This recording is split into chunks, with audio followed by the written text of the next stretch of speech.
ஆண்டவராக இயேசு கிறிஸ்துவின் இளையற்பட்ட நாமம் மகிமைப்படட்டும். நம்ம எல்லாரும் கண்களை மூடி கர்த்தரை நோக்கி பார்ப்போமா? எங்கள் அன்பின் பரலோக தந்தையே, ஆண்டவராக இயேசு கிறிஸ்துவின் நாமத்தில் இந்த காலை நேரத்தில் உயர்த்துகிறோம். ஆண்டவரே, நீர் எங்களோடு பேசும், நாங்கள் கேட்போம். இயேசுவின் நாமத்தில் செபித்து நன்மைகளை பெற்றுக்கொள்கிறோம் எங்கள் நல்ல பிதாவே, ஆமென். அல்லேலூயா. Thank you Lord. அல்லேலூயா, அல்லேலூயா. உன்னதமானவரின் உயர் மறைவில் இருக்கிறவன், சர்வ வல்லவரின் நிழலில் தங்குவான். இது பரமசிவாக்கியமே. சர்வ வல்லவரின் நிழலில் தங்குவான். இது பரமசிவாக்கியமே.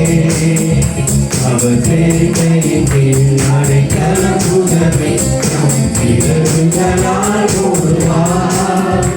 அவர் சேவையின் கீழ் அடைக்கலம் புகவே இரவுகளால் மூடுவார். என் அடைக்கலமே, என் கோட்டை மரணம் அவர். அவர் சத்தியம் பரிசயம் கேடகமாம் என் நம்பிக்கையும் அவரே. அவர் சத்தியம் பரிசயம் கேடகமாம் என் நம்பிக்கையும் அவரே. அவர் கேட்கறிந்து அடைக்கலம் புகவே தம் பிறகுகளால் மூடுவார். அவர் கேட்கறிந்து அடைக்கலம் புகவே தம் பிறகுகளால் மூடுவார். கைகளை தட்டி ஒரு அல்லேலூயா. ஆண்டவராகிய இயேசுவின் நாமத்தில் நான் உங்களை கனிவோடு வாழ்த்துகிறேன். காலை நேரத்து ஸ்தோத்திரங்களை நான் கொண்டு வருகிறேன். கைகளை தட்டி தான் ஒரு அல்லேலூயா சொல்லுங்க. மறுபடியும் அல்லேலூயா. ஆமென். பிரியமானவர்களே, ஆண்டோடைய வார்த்தையை நாம் கவனிப்போம். தானியேலின் புஸ்தகம் 5ஆம் அதிகாரம் 2வது வசனத்தை நான் வாசிக்க கேட்போம். தானியேல் 5:2.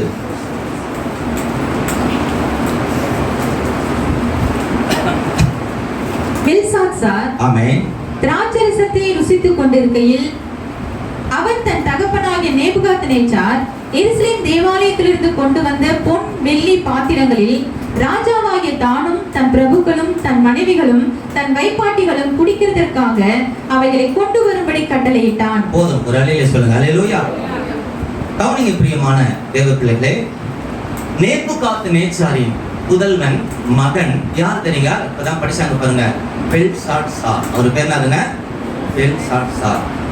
அவர் என்ன செய்தார்? அவர் அரசாட்சி செய்த நாட்களில் 1000 பேர்களுக்கு அந்த பிரபுக்களை வரவழை. 1வது வசனத்துல என்ன செய்றாங்க? தன் பிரபுக்களில் 1000 பேருக்கு ஒரு பெரிய விருந்து செய்தான் என்று படிக்கிறோம்.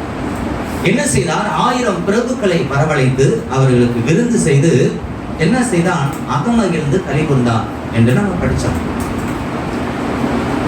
எப்படி அவன் அகமகிழ்ந்தான் என்றால், ஆலயத்தில் இருக்கிற வெள்ளி பாத்திரங்களையும் பொன் பாத்திரங்களையும் எடுத்து வர செய்து அந்த பாத்திரத்தில் மதுவை ஊற்றி கலந்து என்ன செய்தான்? தானும் தன் மனைவியும் அந்த பிரபுக்களும் இன்னும் தன் வைப்பாட்டிகளும் என்ன செய்தான்? குடிக்க கொடுத்தான் என்று நாம் வேதத்தில் படித்தோம். ஏன்? அவனுடைய வீட்டில் அவன் ஒரு ராஜா, அவன் வீட்டில் ஏராளமான பாத்திரங்கள், விலை உயர்ந்த பாத்திரங்கள் இருந்திருக்கலாம். அதெல்லாம் விட்டுட்டு என்ன செய்தான்? ஆலயத்தில் இருந்த பாத்திரங்களை, அதுவும் வெள்ளி பாத்திரங்களையும் பொன் பாத்திரங்களை எடுத்து வர செய்து அதில் என்ன செய்தானாம்? அதில் பரிமாறி குடித்தான் என்று நம்ம படித்தோம். பிரியமானவர்களே, இந்த காலை நேரத்தில் நீங்கள் நானும் ஒரு காரியங்களை தெரிந்து கொள்ள போகிறோம். பாத்திரத்தை இந்த பெல்சாத்சார் என்ன செய்தார்? தீட்டுப்படுத்தினான், அல்லது என்ன செய்தான்? அதை அந்த பாத்திரத்தை அருவருப்பாய் மாற்றினான். ஒரு பரிசுத்தமான பாத்திரம். அந்த பாத்திரம், யார் அந்த பாத்திரத்தை தொட முடியும்? யார் அந்த பாத்திரத்தை பயன்படுத்த முடியும் என்றால், அந்த ஆலயத்தில் இருக்கிற ஆசாரியன் தான் என்ன செய்யணும்? அந்த பாத்திரத்தை பயன்படுத்த வேண்டும். அல்லேலூயா சொல்ல மாட்டீங்களே. ஆனால் உலக மனிதனாகிய இவன் என்ன செய்கிறான்? ஆலயத்தில் இருக்கிற பாத்திரத்தை, ஆலயத்தை திறந்து, அப்படித்தானே மூடிதானே இருந்திருக்கணும், ஆலயத்தை திறந்து அதுக்குள்ள இருக்கிற பாத்திரத்தை எடுத்துட்டு வந்து என்ன செய்தான்? தன்னுடைய மனைவிக்கும் பிரபுகளுக்கும் வைப்பாட்டிகளுக்கும் கொடுத்து அந்த பாத்திரத்தை என்ன செய்தான்? தீட்டுப்படுத்தினான் என்று நம்ம வேதத்தில் இப்ப படிச்சோம். பிரியமானவர்களே, அப்படி பயன்படுத்துறாங்க. என்ன அந்த பாத்திரம் என்ன ஆயிடுச்சுங்க? இருக்க வேண்டிய இடத்துல இல்லாதனால வரக்கூடாத இடத்துல வந்ததுனால அது என்ன ஆயிடுச்சுங்க, தீட்டுப்பட்டு விட்டது. இந்த காலை நேரத்துல நீங்களும் நானும் அவருக்கு ஆலயமாக இருக்கிறோம். அல்லேலூயா சொல்ல மாட்டீங்களே. சில சமயங்களில் நமக்கு விரோதியா இருக்கிற சாத்தான் ஆலயத்தில் இருக்கிற உங்களையும் என்னையும் அவன் திருட வருகிறான். அல்லேலூயா சொல்ல மாட்டீங்களே. எதற்காக? உங்களை என்னையும் கரைப்படுத்தும்படி, உங்களை என்னையும் தீட்டுப்படுத்தும்படி என்ன செய்கிறான்? இந்த ஆலயத்துக்குள் வந்து என்ன செய்வான்? நம்மை திருடுவதற்கு வருவான். சில சமயங்களில் ஆண்டோடைய பாடலை பாடுவோம், வார்த்தைகளை கேட்போம், நம்முடைய செயல்கள் என்ன ஆயிருங்க, எங்கெங்கோ போயிடும். இதெல்லாம் உண்மை, பொய் கிடையாது. அல்லேலூயா சொல்ல மாட்டீங்களே. நம்ம எல்லாருக்காக தான் நான் சொல்றேன். சில சமயங்கள் என்ன செஞ்சிடும், சில எண்ணங்களை இந்த சாத்தான் என்ன செய்வான், அவன் தேவ சன்னதிக்கே வர முடியும். யோபுல தான் படிக்கிறோம், அவன் தேவ சமூகத்தில் நின்றான்னு சொல்லி தானே படிக்கிறோம். அவன் வந்து என்ன செய்வான், ஆண்டோடைய வார்த்தைகளை பாடல்களை ஆராதிக்க முடியாமல் நம்முடைய பலவீனங்கள்லாம் சொல்லி, உன் வாழ்க்கையில் இப்படி எல்லாம் இருக்குதே, நீ ஏன் ஆராதிக்கணும், ஏன் நீ வசனம் கேட்கணும், உனக்கு என்ன நடந்துச்சுன்னு சொல்லி என்ன செய்வான், இந்த பெல்சாத்சார் ஆலயத்துக்குள் இருந்த அந்த வெள்ளி பாத்திரங்களை பொன் பாத்திரங்களை எடுத்து வந்து தீட்டுப்படுத்தினது போல, கரைப்படுத்தினது போல நம்முடைய வாழ்க்கையும் அவன் என்ன செய்வான், கரைப்படுத்த எத்தனிப்பான். அல்லேலூயா சொல்ல மாட்டீங்களே. பிரியமானவர்களே, அப்ப அந்த வெள்ளி பாத்திரம் எதை குறிக்கின்றது? வெள்ளி பாத்திரம் பரிசுத்தத்தை குறிக்கிறது. அல்லேலூயா சொல்லுங்க. அல்லேலூயா.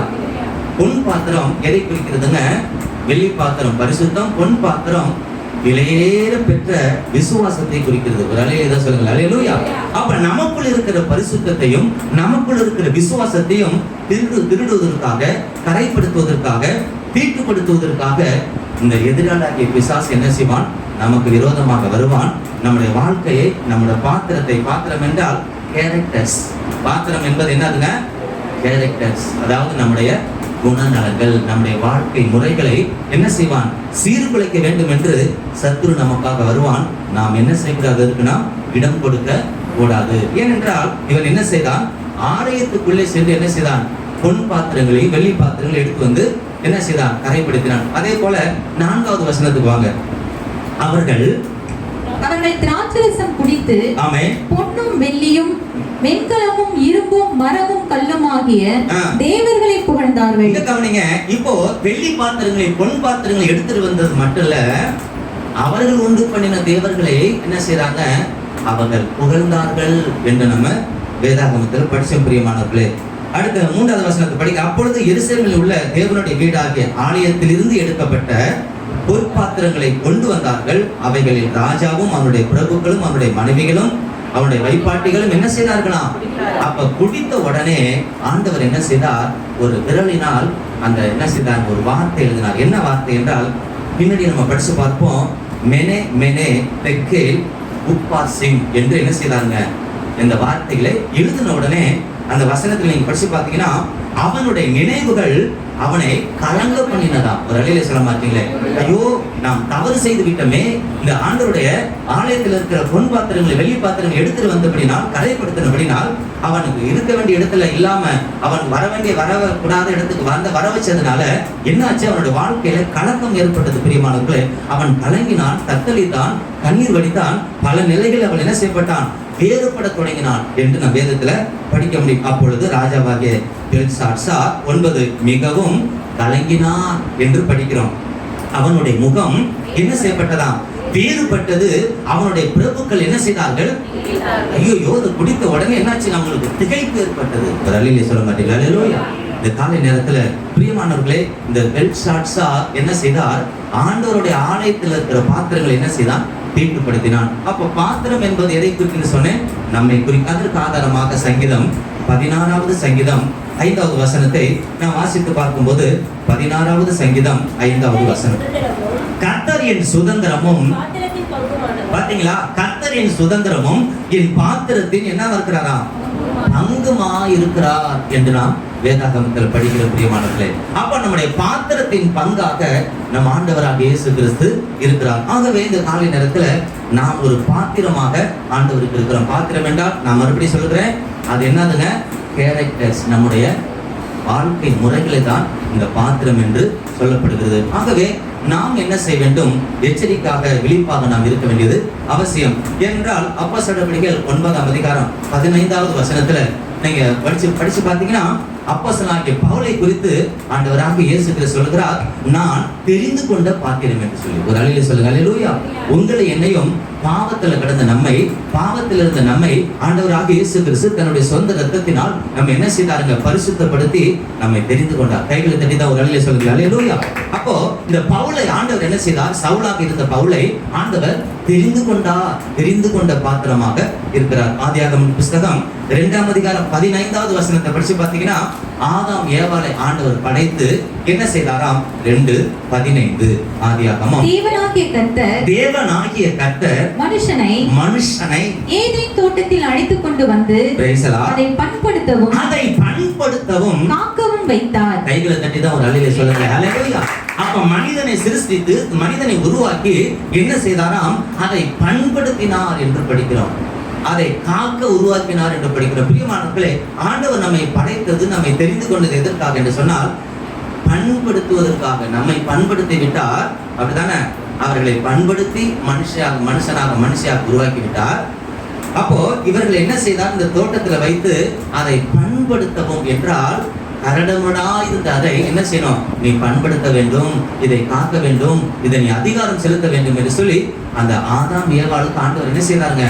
அந்த காரியங்களை சொல்லியிருந்தார். அதனாலதான் பிரியமானவர்களே, அப்போ நம்முடைய வாழ்க்கையில ஆண்டவராக இயேசு கிறிஸ்து மற்றவர்களுடைய வாழ்க்கையை பண்படுத்தவும் மற்றவர்களுக்காக பாதுகாவலாக இருக்கவும் நம்மை தெரிந்திருக்கிறார். எதற்காக?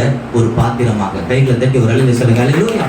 அப்ப நாம கூட அலங்கோலமான பாத்திரமாக, அருவருக்கப்பட்ட பாத்திரமாக, கேடுள்ள பாத்திரமாக, புசிக்க கூடாத, பார்க்க கூடாத அப்படியேப்பட்ட பாத்திரமாக இருந்தோம். அப்படியேப்பட்ட பாத்திரமாக இருந்த நம்மை ஆண்டவராக இயேசு கிறிஸ்து எந்த நாளில் நம்ம வாழ்க்கையில் குறிப்பிட்டாரோ நம்முடைய பாத்திரம் பரிசுத்தமாய் மாறிவிட்டது. கை தட்டி ஒரு அல்லேலூயா சொல்லுங்க. அல்லேலூயா.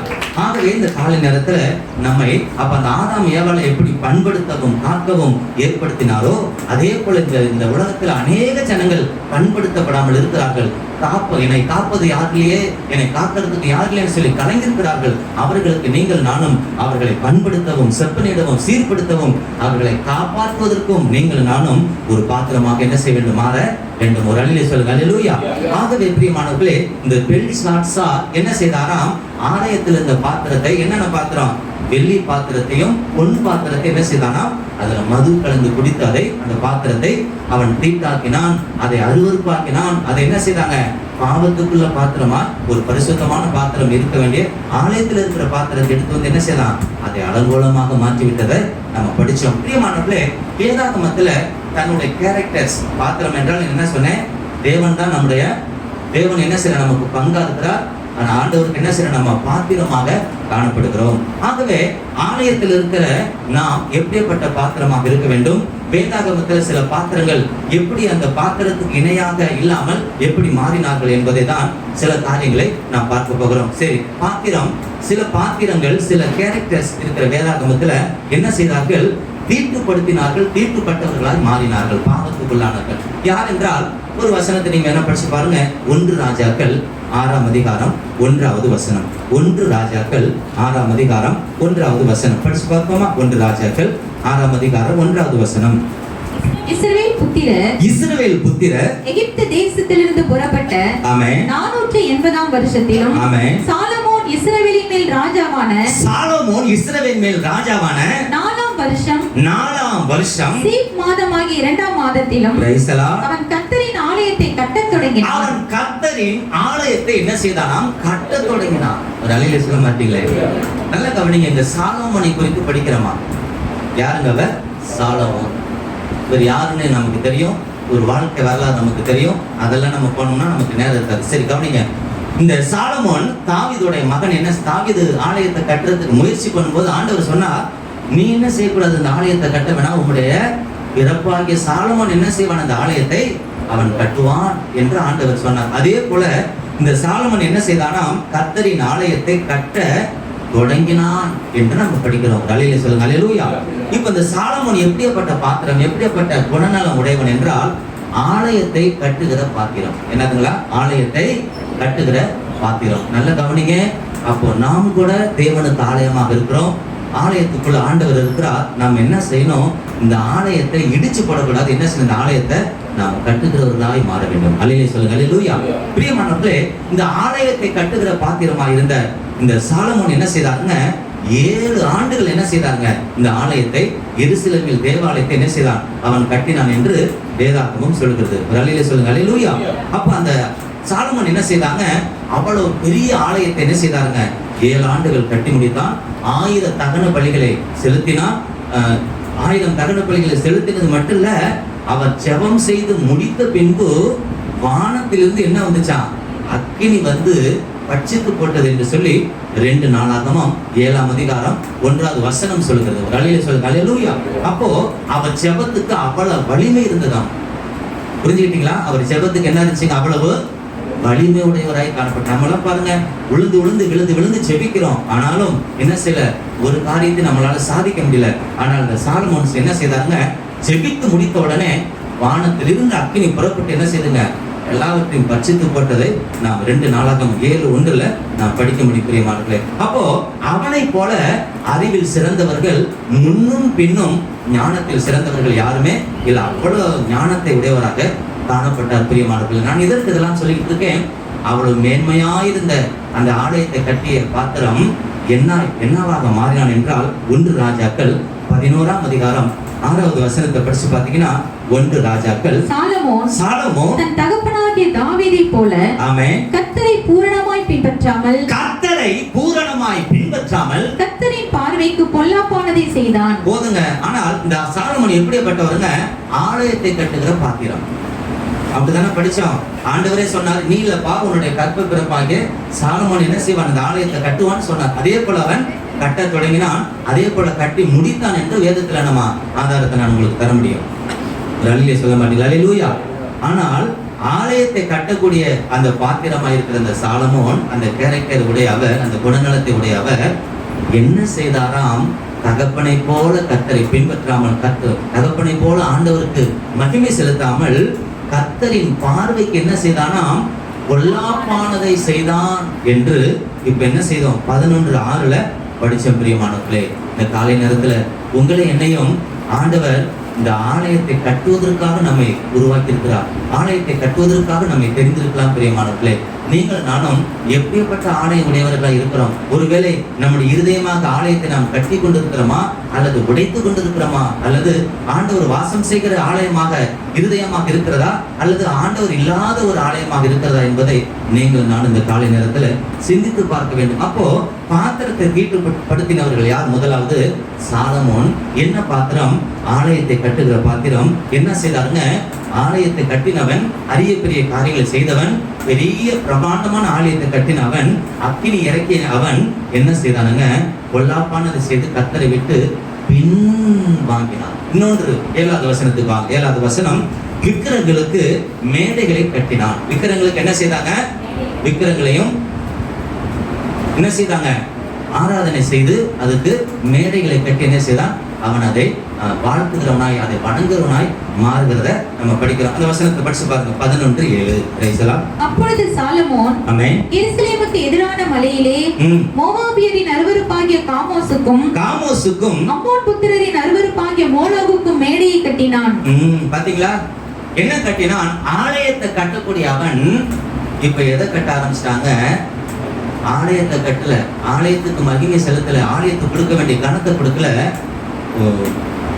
சம்பந்தம் இல்லாத இடத்துல சம்பந்தம் பண்ணதுனால என்னாச்சு, அந்த மனைவிகள் அவனுடைய இருதயத்தை சாய்க்க பண்ணி கர்த்தரை விட்டு விலக செய்து இப்ப அஸ்தரோத்துகளையும் பாகால்களையும் மேடைகளையும் கட்டி அந்த தெய்வங்களை ஆராதிப்பதற்கான ஒரு பாத்திரமாக அவர்கள் திருப்பி விட்டார்கள் என்று நான் சொல்லல, வேதம் சொல்லுது. அல்லேலூயா சொல்லுங்க. அல்லேலூயா.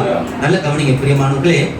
8வது, இப்படியே தங்கள் தேவர்களுக்கு தூபம் காட்டி பலியிடுகிற அந்நிய ஜாதியரான தன் ஸ்திரீகள் எல்லாருக்காகவும் செய்தான. பாத்தீங்களா, பரிதாபமான நிலைமைங்க. அப்போ புறஜாதியான அந்த பெண்கள் மத்தியில அவங்களோடு ஐக்கியம் கொண்டதுனால, அவங்களோடு சம்பந்தம் வச்சுக்கிட்டதுனால, சம்பந்தம் இல்லாத இடத்துக்கு அவன் சம்பந்தம் கொண்டதுனால என்ன நடந்துச்சு பிரியமானவர்களே, ஜீவனுள்ள தெய்வத்திற்கு ஆலயத்தை கட்டுகிறவன், ஜீவனுள்ள தெய்வத்தை மகிமைப்படுத்துகிறவன் பாகால்களையும் அஸ்தரோத்துகளையும் என்ன வணங்குவதற்கு மேடைகளை கட்டி என்ன செய்தானா அவன் பின்வாங்கி போனான். ஆகவே இந்த காலை நேரத்துல நீங்கள் நானும் எப்பேற்பட்ட பிள்ளைகளா இருக்கிறோம்? ஒருவேளை நம்முடைய இருதயமாகிய ஆலயத்தை கட்டி கொண்டிருக்கிறோமா அல்லது ஆலயத்தை இடித்துக் கொண்டிருக்கிறோமா என்பதை நாம் அறிந்து கொள்ள வேண்டியது அவசியம். ஆண்டவரே, உங்களை விட்டா எனக்கு வேற கதியிலப்பா, நீங்க தான்ப்பா எனக்கு மேன்மை, நீங்க தான்ப்பா எனக்கு எல்லா நாளிலும் உங்களுடைய ஆலயத்துக்குரியவனாய், உங்களுடைய ஆண்டவர் என்னுடைய ஆலயத்தில் வாசம் பண்ணுகிறவராய் இருப்பதற்கு என்னை ஆலயத்தை ஆண்டவரே உமக்கு நான் பரிசுத்தமாய் வைத்துக் கொள்ள எனக்கு உதவி செய்யும் சொல்ல மட்டும் கைகளை தட்டி ஒரு வேளை சொல்லுங்க. ஹல்லேலூயா, ஸ்தோத்திரப்பா, தேங்க் யூ லார்ட், ஹல்லேலூயா. ஆண்டவர் என்ன செய்வார்? அப்படிப்பட்ட ஒரு ஆலயத்தை நம்ம என்ன செய்வார்? நம்ம பரிசுத்தமான ஆலயமாக நாம் மாற்ற வேண்டும். ஆனால் இந்த சாலமோன் என்ன செய்தாருங்க? அந்த ஆலயத்தை என்ன செய்தாருங்க? கட்டாமல் கட்டினாரு. ஆனால் என்ன செய்தாருங்க? பாகால்களுடைய ஆலயத்தை கட்டுறவராய் மாறிவிட்டார். முதலாவது, சாலமோன் தன்னுடைய ஆலயத்தை தீட்டுப்படுத்தினார். யார் தீட்டுப்படுத்தினாருங்க? சாலமோன் ஆலயத்தை தீட்டுப்படுத்தினார். என்ன தீட்டுங்க? ஆலயத்தை கட்ட கொடுக்கிற பாத்திரம் ஆலயத்தை என்ன செய்தான்? இடித்து போற அளவுக்கு அந்த ஆண்டவருக்கு விரோதமான காரியங்களை செய்து பாகால்களை அவன் என்ன செய்தான்? கட்டுகிற ஒரு ஆலயத்தை கட்டுகிறவனா மாறினான். இரண்டாவதாக 1 நாளாகமம் 13ஆம் அதிகாரம் 8வது வசனத்துக்கு வாங்க. 1 நாளாகமம் 13ஆம் அதிகாரம் 8வது வசனம். ஹல்லேலூயா. தாவீதும் சகல இஸ்ரவேலரும் தங்கள் முழு பலத்தோடும் தேவனுக்கு முன்பாக சுரமண்டலங்களையும் தம்புருகளையும் மேளங்களையும் கைத்தாளங்களையும் பூரிகைகளையும் சேவித்து மகிழ்ச்சியாய் ஆடி பாடினார்கள். கைகளை தட்டி ஒரு அலையை சொல்லுங்க. ஹல்லேலூயா. இப்ப தாவீதை குறித்து படிக்கிறோம். இந்த தாவீது எப்படிப்பட்ட பாத்திரம்? நல்ல கவனிங்க. ஆராதிக்கிற பாத்திரம். ஒரு அலையை சொல்லுங்க. ஹல்லேலூயா. புரியுதா? வசனங்களுக்கு புரியுதுங்களா? ஆண்டவருக்கு ஆராதனை செலுத்துகிற ஒரு பாத்திரவானா இருக்கார்.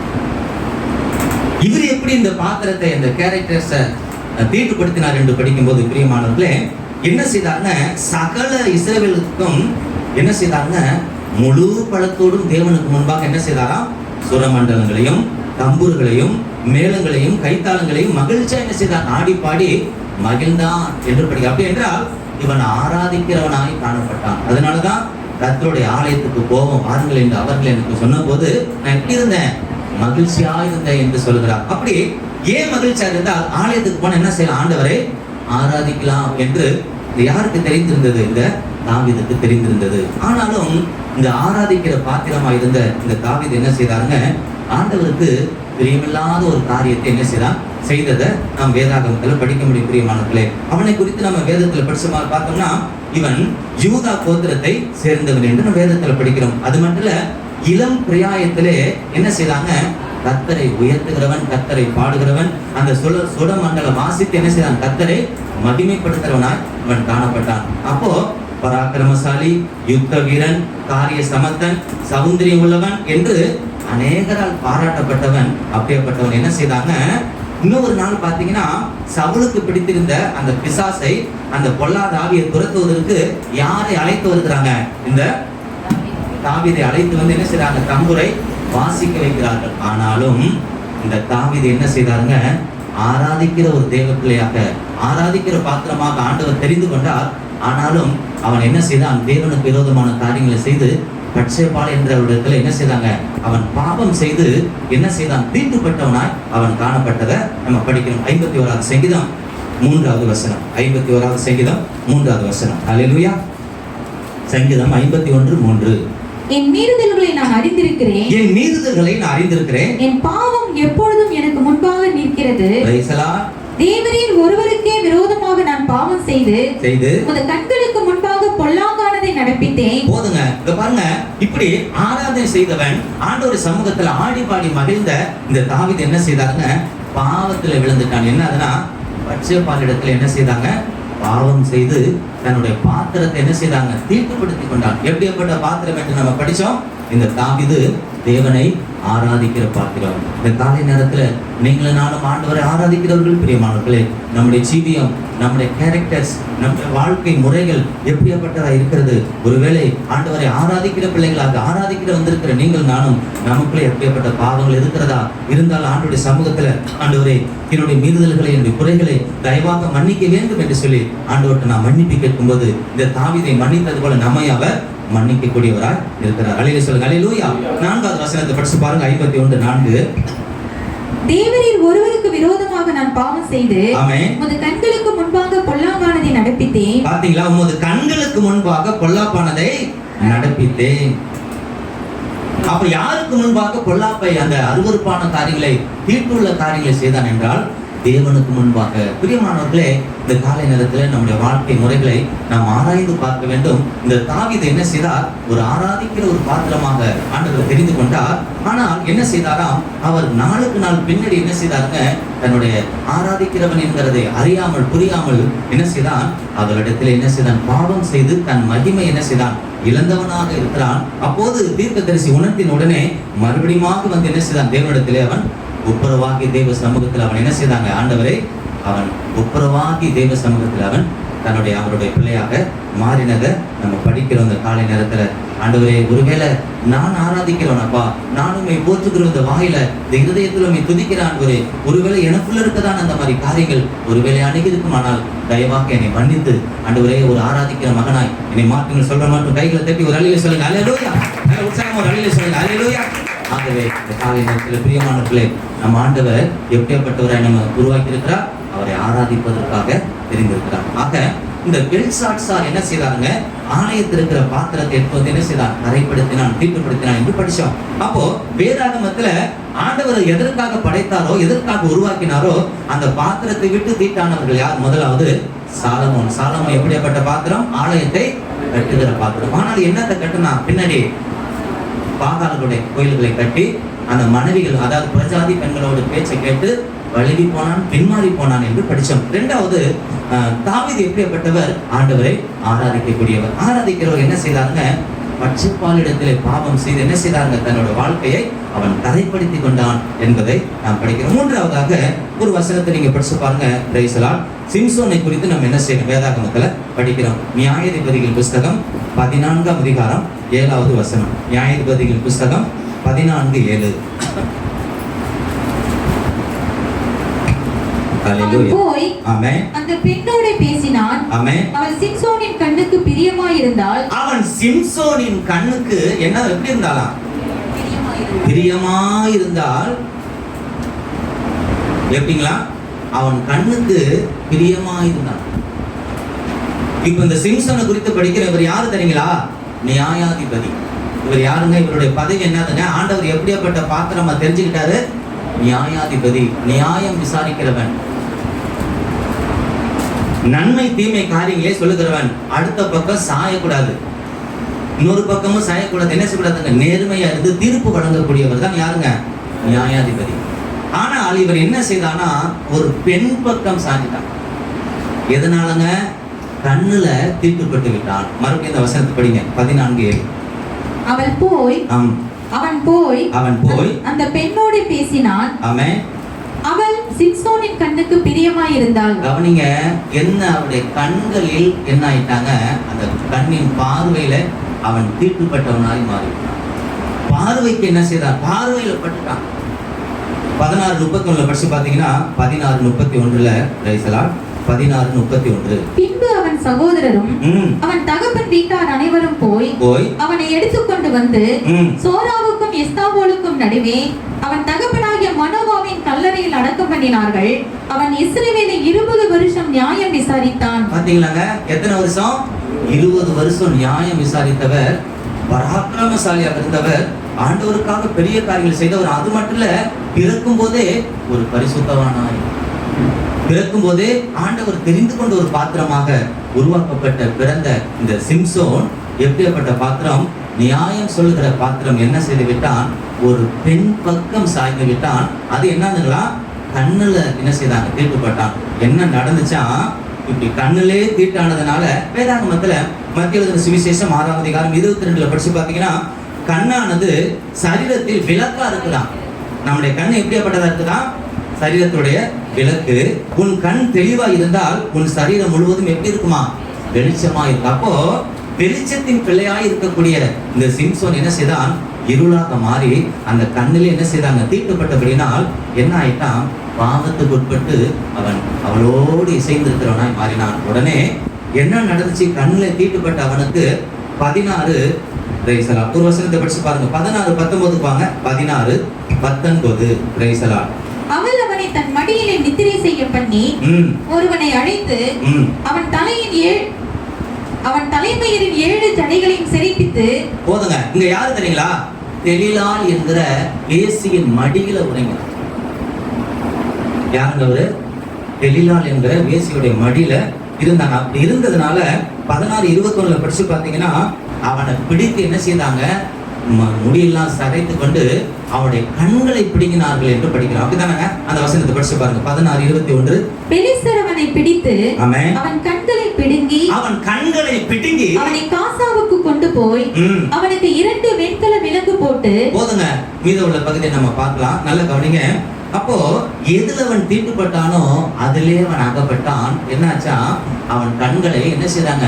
பிடுங்கினார்கள் என்று படிக்கிறோம். பிரியமானவர்களே, நியாயம் சொல்லுகிறவன், நியாயம் விசாரிக்கிறவன், அடுத்தவங்களுக்கு போதிக்கிறவன், அடுத்தவங்களுக்கு போதனை செய்கிறவன், நல்ல வழி காட்டுகிற இந்த சிம்சோன் என்ன செய்தாங்க?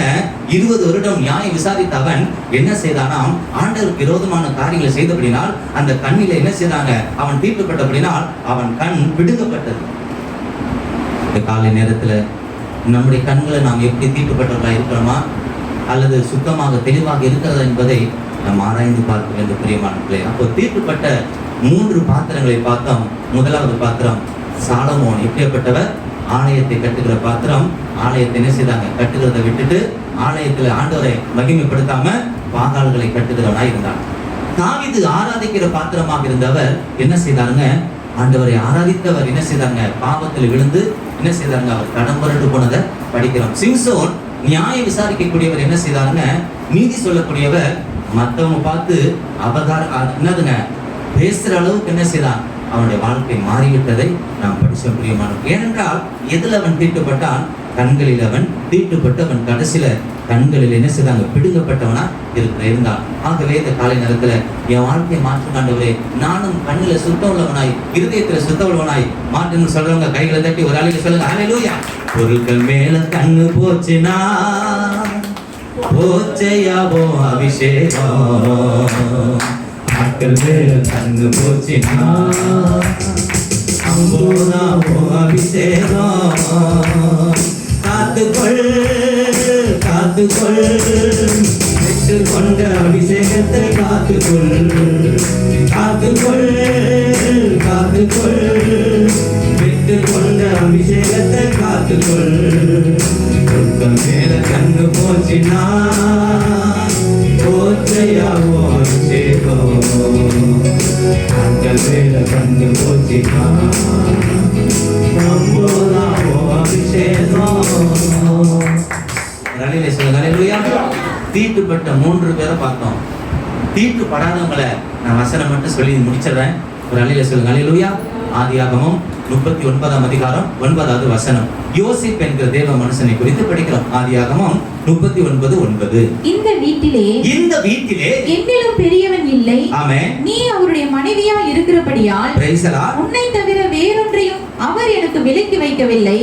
இப்படி இருக்க நான் இத்தனை பெரிய பொல்லாங்குக்கு உடன்பட்டு தேவனுக்கு விரோதமாய் பாவம் செய்வது எப்படி என்றான். யாருங்க அவரு? யோசேப்பு. தன் வாழ்க்கையை தீட்டுப்பட்ட 3 பேரை பார்த்தோம், பாவம் செய்த 3 பேரை பார்த்தோம், தன் பாத்திரத்தை கரைப்படுத்தினவர்களை பார்த்தோம். இங்க ஒரு பாத்திரத்தை பார்க்கிறோம், தன் பாத்திரத்தை கரைப்படுத்தாதவர். யாருங்க? யோசேப்பு. அங்க அவங்களுக்கு வாய்ப்பு இல்ல, அவங்க தேடி போனாங்க. அப்படித்தானங்க அவங்களெல்லாம். இவருக்கு தேடி வருது, என்ன செய்யலங்க? அதை அவர் பயன்படுத்திக் கொள்ளவில்லை. 13 படிச்சு பாருங்க, வீட்டுல போய் படிச்சு பாருங்க, ரொம்ப வித்தியாசமா இருக்கும். இங்க பாருங்க, வஸ்திரத்தை விட்டுட்டு ஓடுறாங்க. ஒரு அழில சொல்ல மாட்டீங்க, ஹல்லேலூயா. பிரியமானவர்களே, அப்போ யோசேப்பு என்ன செய்தாருங்க? அவன் தீட்டுப்படாத பாத்திரமாக, தீட்டுப்படுவதற்கு பாவம் செய்வதற்கு அந்த காரியங்கள் நெருங்கி வந்தாலும் என்ன செய்தார்? அதை விட்டு அவர் ஓடினதை படிக்கிறோம். அப்போ யோசேப்பு தீட்டுப்படாமல் தன்னுடைய பாத்திரத்தை, தன்னுடைய வாழ்க்கையை பாதுகாத்துக் கொண்டபடினா அவன் ஒரு அதிகாரியாக மாறி அநேகரை என்ன செய்றாங்க? அநேகருக்கு ஒரு முன்மாதிரியாக ஒரு தலைவனாக ஆண்டவர் மாற்றினார். பிரியமானவர்களே, இந்த காலை நேரத்துல நாமும் இந்த யோசேப்பை போல ஒரு பரிசுத்தவானாய் நம்முடைய வாழ்க்கையை தீட்டுப்படுத்திக் கொள்ளாமல், கரைப்படுத்திக் கொள்ளாமல் இருப்போமானால் நம்மையும் அநேகருக்கு ஆண்டவர் அதிகாரியாக மாற்ற. ஒரு கைகளை தட்டி தான் ஒரு அழிய சொல்லுங்க, ஹல்லேலூயா. இரண்டாவது தானியேலின் புத்தகம் 1ஆம் அதிகாரம் 8வது வசனத்துல படிச்சு பாத்தீங்கன்னா அங்க தானியேல் ஒரு காரியத்தை செய்கிறார். தானியேல் 1:8. தானியேல் ராஜாவின் போஜனத்தினாலும் அவர் பானம் பண்ணும் திராட்சரசத்தினாலும் தன்னை தீட்டுப்படுத்தலாகாது என்று. இங்க பாத்தீங்களா, இங்க ஒரு தேவ மனுஷனை படிக்கிற யாருங்க அவர்? தானியேல். அந்த ராஜா என்ன செய்தாருங்க, அவர் கொடுக்கிற உணவு வகைகளை சாப்பிடணும். ராஜா சாப்பிடுகிற அந்த சாப்பாடுகளை என்ன செய்யணும்? உணவு வகைகளை சாப்பிடணும். திராட்சை ரசம், மது எல்லாம் குடிக்கணும். ஆனா என்ன செய்தாரு இவருங்க, ராஜாவே நான் உங்களுக்கு அடிமைதான், உங்க அரசாங்கத்துல வேலை செய்ய அடிமை, எல்லாத்துக்கும் நான் அடிமையா இருப்பேன், ஆனா இந்த காரியத்துக்கு நான் அடிமைப்பட மாட்டேன். என்ன காரியம்? நீங்க கொடுக்கிற அந்த உணவு வகைகள் எனக்கு வேண்டாம் என்று அதை அருவறுத்து அதை நான் தீட்டுப்பட மாட்டேன்னு சொல்லி என்ன செய்தான்? தன்னுடைய இருதயத்தில் என்ன செய்தானா? தீர்மானம் பண்ணினான் என்று வேதத்துல படிக்கிறோம் பிரியமானவர்களே. அப்போ இந்த தானியேல் என்ன செய்தாருங்க, அவன் தீட்டுப்படாமல் என்ன செய்தான்? தன்னை காத்து கொண்டான். எனக்கு அந்த மாதிரி உணவு வேணாம், மர வகையான பருப்பு வகையான உணவுகளை எனக்கு தாருங்கள், அதை நான் புசிக்கிறேன் என்று சொல்லி அதை சாப்பிட்டு என்ன செய்தான்? அவன் புஷ்டியாக மாறினான். கைகளை தட்டி ஒரு அல்ல சொல்லுங்க, அல்லேலூயா. இந்த காலை நேரத்தில் இது கேட்டுக்கொண்டிருந்த தேவ பிள்ளைகளே, ஆண்டவருடைய கிருபையினால இந்த யோசேப்பு என்ன செய்தான்? தன்னுடைய பாத்திரத்தை தீட்டுப்படுத்தவில்லை. இந்த தானியேல் என்ன செய்தாருங்க, அந்த உணவு வகையினால் அந்த மதுவினால் என்ன செய்த? தன்னை தடைப்படுத்திக் கொள்ளாமல் ஒரு பரிசுத்தமானாய் வாழ்ந்தார். இன்னைக்கு அநேகர் சொல்றாங்க கிறிஸ்தவங்க, நான் அவங்களோட இணைஞ்சிட்டேன், சேர்ந்துட்டதுனாலதான் அவங்களோடு சேர்ந்து இந்த மாதிரி கெட்ட பழக்கத்தெல்லாம் நான் பழகி இல்ல. இவர் பாருங்க என்ன செய்தாருங்க, ஒதுங்கி ஓடுறாரு. ஏன்னா எனக்கு இந்த ஆகாரம் என்று அவர் தள்ளுறதை நம்ம படிக்கிற இருதயத்தில் அவர் தீர்மானம் செய்கிறார். அப்படி செய்ததுனால இவரை குறித்து வேதம் சொல்கிறது, தானியேலினுடைய காரியம் ஜெயமாக இருந்ததுன்னு சொல்லி. கைகளை தட்டி ஒரு அலையில் சொல்லுங்க, அல்லேலூயா. அப்படி நம்முடைய வாழ்க்கையில நம்முடைய காரியம் ஜெயமாக மாறுவதற்கு நாம் என்ன செய்ய வேண்டும்? இந்த தானியேலை போல நம்முடைய வாழ்க்கையை கரைப்படுத்தாமல் காத்துக்கொள்ள வேண்டும். மூன்றாவதாக ஒரு மனுஷனை குறித்து நாம் படித்து நிறைவு செய்யலாம். அப்போஸ்தலர் நடவடிக்கைகள் 10:14 பேதுருவை குறித்து நாம் படிக்கிறோம். அப்போஸ்தலர் நடவடிக்கைகள் 10ஆம் அதிகாரம் 14வது வசனம். அதற்கு பேதுரு அப்படி அல்ல ஆண்டவரே, தீட்டும் அசுத்தமாயிருக்கிற யாதொன்றையும் நான் ஒரு காலம் புசித்ததில்லை என்றான். எதங்க அங்க பாருங்க, தீட்டும் அசுத்தமானது என்ன சேர்த்து நான் புசித்ததில்லை. இப்ப எங்க ஒரு தேவ மனுஷனை படிக்கிறோம், அசுத்தமானதை தொடவும் மாட்டாரு. அசுத்தம்னா எத்தனை இருக்கு நீங்களே பார்த்து, சிலதை நம்ம தொடறோம், இதெல்லாம் நம்ம அது வேணும்னு நினைக்கிறோம். கவனிங்க, அவர் சொல்றாரு பாருங்க, அதற்கு அப்படி இல்லை. ஆண்டவரே, தீட்டும் அசுத்தமாய் இருக்கிற யாதொன்றையும் நான் ஒரு காலம் புசித்ததில்லை என்றான் என்று படிக்க. அப்போ புசிக்கவும் கூடாது, அந்த அசுத்தமானது என்ன சொல்றாதுங்க, நாம் தொடவும், தீட்டு உள்ளது நாம் தொடவும் கூடாது. சொல்லுங்க, அல்லேலூயா. இந்த காலை நேரத்துல யாதொன்றையும் தீட்டுப்படுத்த மாட்டேன்னு சொல்லி அந்த பேதுரு ஆண்டவருக்காக நின்றபடினால் அவர் என்ன செய்தாரு? ஆண்டவர் ஒரு முதன்மையான ஊழியக்காரனாக மாற்றி என்ன செய்தாருங்க, ஒரு பேதை தான், ஒரு அறிவில்லாதவர் தான், அவரை அநேகருக்கு ஒரு ஆசீர்வாதமான பாத்திரமாக 3000 பேர் 5000 பேர் ரட்சிக்கப்படத்தக்கதாக அநேகருடைய வாழ்க்கையை ஆண்டவர் பக்கமா திருப்புற ஒரு கருவியாக அந்த பேதுருடைய ஆண்டவர் பயன்படுத்தினார். கைகளை தட்டி ஒரு அழி சொல்லுங்க, அல்லேலூயா. இந்த கால நேரத்துல அந்த பெல்ஷாத்சார் என்ன செய்தாங்க, ஆலயத்துல இருக்கிற பாத்திரங்களை என்ன பாத்திரம், வெள்ளி பாத்திரங்களையும் பொன் பாத்திரங்களை எடுத்து வந்து என்ன செய்தாங்க, அதுல மதுவை கலந்து குடித்தான் என்று குடித்து என்ன செய்ய அந்த பாத்திரத்தை தீட்டுப்படுத்தினான். ஆகவே நாமும் ஆண்டவருக்கு ஒரு பாத்திரமாக இருக்கிறோம், நாமும் ஆலயத்துக்குள்ள இருக்கிறோம். ஆகவே ஆலயத்துக்குள்ள இருக்கிற உங்களை என்னையும் அவனை எப்படி தீட்டுப்படுத்தினானோ அதே போல உங்களுக்குள்ளும் இருக்கிற எனக்குள்ள இருக்கிற விசுவாசம் என்கிற பொன் பாத்திரங்களையும் வெள்ளி என்கிற பரிசுத்த பாத்திரத்தையும் சீர்குலைப்பதற்காக சாத்தான் விரோதமாக வருவான். நாம் எச்சரிக்கையாக இருந்து நாம் அவனுக்கு எதிர்த்து நிற்கும் போது அவன் நம்மை விட்டு ஓடி போவான். அல்லேலூயா சொல்லுங்க, அல்லேலூயா. ஆகவே இந்த தீட்டுப்படாத யோசேப்பை போல, இந்த தானியேலை போல, ஆண்டவர் இந்த பேதுரு போல என்னையும் மாற்றுங்கப்பான்னு சொல்றது மட்டும் முழங்கால் படிட்டு நாம் கர்த்தரை நோக்கி நாம் பார்ப்போம். அல்லேலூயா. சோதரிக்க